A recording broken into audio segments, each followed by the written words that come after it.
gotta catch the early light.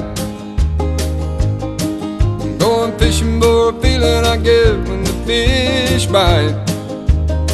Oh, I gotta say my prayers, roll down the covers, and kiss my wife goodnight. I'm going fishing in the morning, gotta catch the early light. Early in the morning, it gets me from my sleep. We're on the Deschutes River, and we just finished. Today we're on the Deschutes River, and we just finished doing a segment on steelhead fishing with your partner, John Hazel. Now you're involved in an operation here on the Deschutes River. And it's a guiding operation, your partners? We guide for trout and steelhead, and we are partners. We guide year-round. We've got a fly shop, Deschutes Angler, which is on the main street of Maupin, and we're also in the works of building a fly fishing lodge on a ranch that we have. What makes the Deschutes River so great? Well, what I love about it is that the fish are all wild native rainbow trout. They're very difficult to catch, so it's always a thinking game when you're out there pursuing the trout. And then we've got year-round fishing. It's open year-round. The water levels stay consistent, so we don't get the blowouts, and we can fish for steelhead from July all the way through November or December if you want to. And it's a great year-round fishery, and it's beautiful and uncrowded. That's what I know your guiding season extends from what, first of May, part of May, all the way to the end of November? Well, on the river we guide May through November, and we also have a March, April, May fishery. Okay. What I'm here to talk about today is using a technique that we use in steelhead fishing. It's called spey casting, which is a change of direction roll cast. And we like to use that technique when we're trout fishing, when we have trees and brush and things behind us that don't allow us to do other traditional types of overhead casting. Even though we know that we can do a steeple cast in many situations, perhaps we might have an overhanging tree that comes right over us while we're on the river, and this happens quite often on big, deep western rivers like the Deschutes, where you can't get out and get way away from the bank. You've got brush to contend with at all times.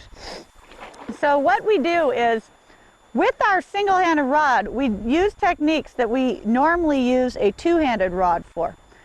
The main technique that I'm going to show you today is called the double spey cast, and what that cast is a cast where we lay the line in front of us and we come around, make a D-loop behind our rod and make a roll cast. And we can incorporate this cast with the single-handed rod to get the line out into the riffle or into the foam line where trout are rising, and we don't have to worry at all about all the brush and the overhanging trees and things that might be around us. So the idea behind this cast, this roll cast, is that we cannot just simply make a roll cast with a bunch of line downriver. We cannot just turn this way and make a roll cast because it all just lands in a big heap. What we need to do, we need to get our line out in front of us before we can roll it forward. So in order to do that, we lift our rod tip up, breaking most of the line tension, the surface tension of the line, and we lay that line up in front of us. From that point, we bring our rod tip back, we let a D-loop form just like on a regular roll cast, and we're able to roll it out there.